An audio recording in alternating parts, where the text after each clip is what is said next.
This summer, I was back in Ohio for a family wedding. And when I was there was a meet and greet with Anna and Elsa from Frozen. Now, not the Anna and Elsa from Frozen, as this was not a Disney-sanctioned event. These two entrepreneurs had a business of running princess parties. You're a kid turning 5, they'll come sing some songs, sprinkle some fairy dust. It's great. And they were not about to miss out on the opportunity that was the phenomenon that was Frozen. So they get hired by a local toy store. Kids come in on a Saturday morning, buy some Disney swag, get the picture taken with the princesses, call it a day. It's like Santa Claus without the seasonal restrictions. And my 3.5-year-old niece, Samantha, was in the thick of it. She could care less that these two women were signing posters and coloring books as Snow Queen and Princess Anna with one N to avoid copyright lawsuits. According to my niece and the 200-plus kids in the parking lot that day, this was the Anna and Elsa from Frozen. It is a blazing hot Saturday morning in August in Ohio. We get there at 10 o'clock, the scheduled start time, and we are handed number 59. By 11 o'clock, they had called numbers 21 through 25. This was going to be a while. And there is no amount of free face painting or temporary tattoos that could prevent the meltdowns that were occurring outside of this store. So by 12:30, we get called. 56 to 63, please. And as we walk in, it is a scene I can only describe to you as saying it looked like Norway threw up.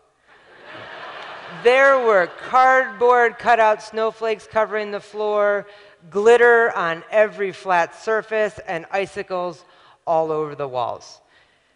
And as we stood in line in an attempt to give my niece a better vantage point than the backside of the mother of number 58, I put her up on my shoulders, and she was instantly riveted by the sight of the princesses. And as we moved forward, her excitement only grew. And as we finally got to the front of the line and number 58 unfurled her poster to be signed by the princesses, I could literally feel the excitement running through her body. And let's be honest, at that point, I was pretty excited too. I mean, the Scandinavian decadence was mesmerizing. So we get to the front of the line, and the haggard clerk turns to my niece and says, "Hi, honey, you're next. Do you want to get down, or are you going to stay on your dad's shoulders for the picture?" And I was, for lack of a better word, frozen. It's amazing that in an unexpected instant, we are faced with the question, who am I? Am I an aunt, or am I an advocate? Millions of people have seen my video about how to have a hard conversation, and there one was right in front of me. At the same time, there's nothing more important to me than the kids in my life. So I found myself in a situation that we so often find ourselves in, torn between two things, two impossible choices. Would I be an advocate? Would I take my niece off my shoulders and turn to the clerk and explain to her that I was in fact her aunt, not her father, and that she should be more careful and not jump to gender conclusions based on haircuts and shoulder rides? And while doing that, miss out on what was, to this point, the greatest moment of my niece's life? Or would I be an aunt? Would I brush off that comment, take a million pictures, and not be distracted for an instant from the pure joy of that moment? And by doing that, walk out with the shame that comes up for not standing up for myself, especially in front of my niece. Who was I? Which one was more important? Which role was more worth it? Was I an aunt, or was I an advocate? And I had a split second to decide. We are taught right now that we are living in a world of constant and increasing polarity. It's so black and white, so us and them, so right and wrong. There is no middle, there is no gray, just polarity. Polarity is a state in which two ideas or opinions are completely opposite from each other. Diametrical opposition. Which side are you on? Are you unequivocally and without question anti-war, pro-choice, anti-death penalty, pro-gun regulation, proponent of open borders, and pro-union?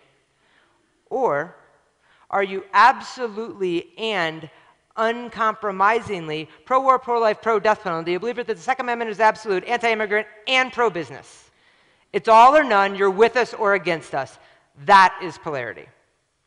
Now, the problem with polarity and absolutes is that it eliminates the individuality of our human experience, and that makes it contradictory to our human nature.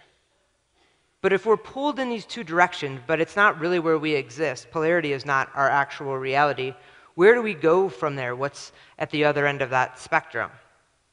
And I don't think it's some unattainable, harmonious utopia. I think the opposite of polarity is duality. Now, duality is the state of having two parts, but not in diametrical opposition in simultaneous existence. Don't think it's possible? Here are the people I know.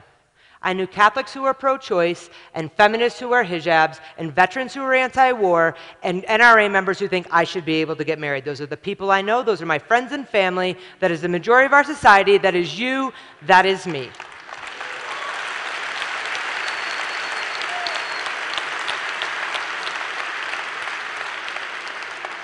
Duality is the ability to hold both things. But the question is, can we own our duality? Can we have the courage to hold both things?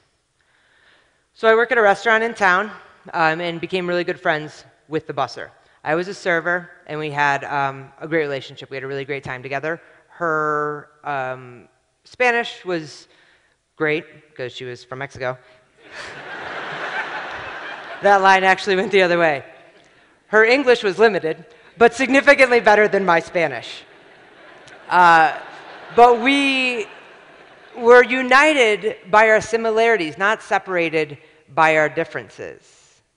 And we were close, even though we came from two very different worlds. She was from Mexico.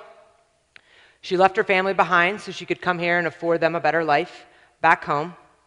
She was devout, conservative Catholic, a believer in traditional family values, stereotypical roles of men and women.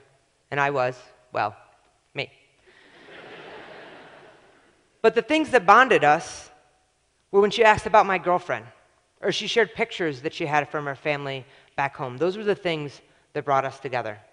So one day we were in the back, scarfing down food as quickly as we could, gathered around a small table during a very rare lull. And a new guy from the kitchen came over, who happened to be her cousin, and sat down with all the bravado and machismo that his 20-year-old body could hold. And he said to her, "Ash tiene un novio." And she said, "No, tiene un novia." And he said, "Una novia?" And she set down her fork and locked eyes with him and said, "Sí, una novia, es todo." And his smug smile quickly dropped to one of maternal respect, grabbed his plate, walked off, went back to work. She never made eye contact with me. She left, did the same thing. It was a 10-second conversation, such a short interaction.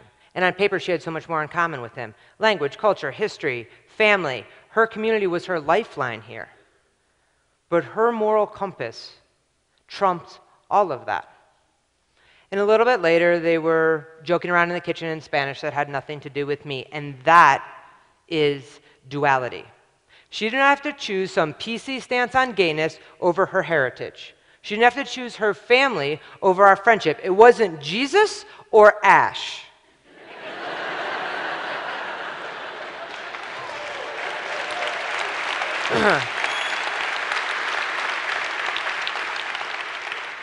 Her individual morality was so strongly rooted that she had the courage to hold both things. Our moral integrity is our responsibility, and we must be prepared to defend it even when it's not convenient.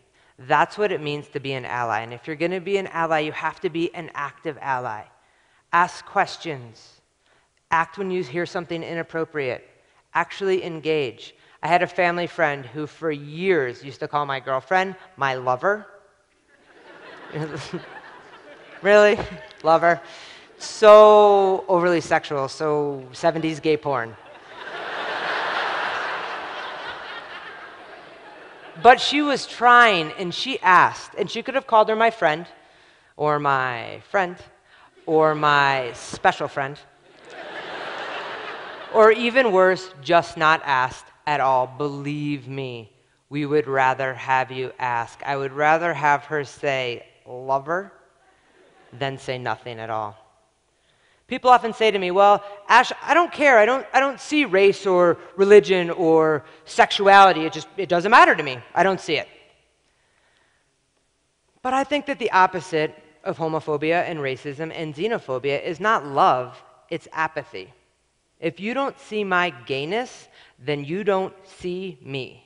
If it doesn't matter to you who I sleep with, then you cannot imagine what it feels like when I walk down the street late at night holding her hand and approach a group of people and have to make the decision if I should hang on to it or if I should drop it when all I want to do is squeeze it tighter.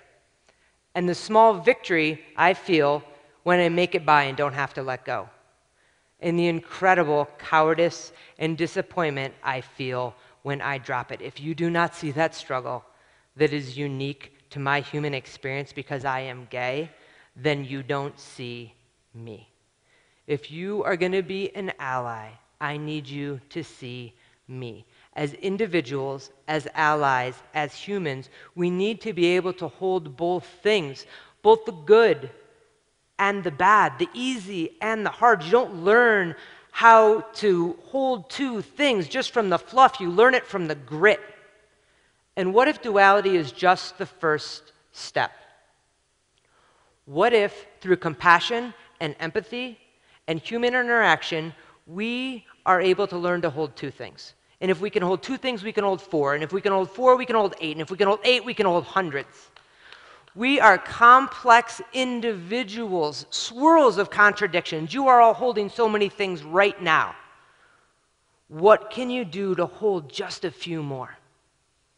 So, back to Toledo, Ohio. I'm at the front of the line, niece on my shoulders. The frazzled clerk calls me dad. Have you ever been mistaken for the wrong gender? And not even that. Have you ever been called something you are not? Here's what it feels like for me. I am instantly an internal storm of contrasting emotions. I break out into a sweat that is a combination of rage and humiliation. I feel like the entire store is staring at me, and I simultaneously feel invisible. I want to explode in a tirade of fury, and I want to crawl under a rock. And top all of that off with the frustration that I am wearing an out-of-characteristic, tight-fitting, purple t-shirt so this whole store can see my boobs to make sure this exact same thing doesn't happen. But despite my best efforts to be seen as the gender I am, it still happens. And I hope with every ounce of my body that no one heard. Not my sister, not my girlfriend, and certainly not my niece. I am accustomed to this familiar hurt, but I will do whatever I need to do to protect the people I love from it. But then I take my niece off my shoulders, and she runs to Elsa and Anna, the thing she's been waiting so long for, and all that stuff goes away. All that matters is the smile on her face. And as the 30 seconds we waited 2.5 hours for comes to a close, we gather up our things, and I lock eyes with the clerk again. And she gives me an apologetic smile and mouths,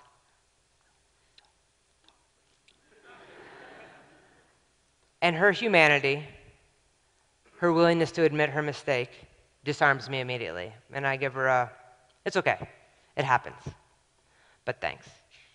And I realize in that moment that I don't have to be either an aunt or an advocate. I can be both. I can live in duality, and I can hold two things. And if I can hold two things in that environment, I can hold so many more things. And as my girlfriend and my niece hold hands and skip out the front of the door, I turn to my sister and say, was it worth it? And she said, are you kidding me? Did you see the look on her face? This was the greatest day of her life. It was worth the 2.5 hours in the heat. It was worth the overpriced coloring book that we already had a copy of. It was even worth you getting called Dad.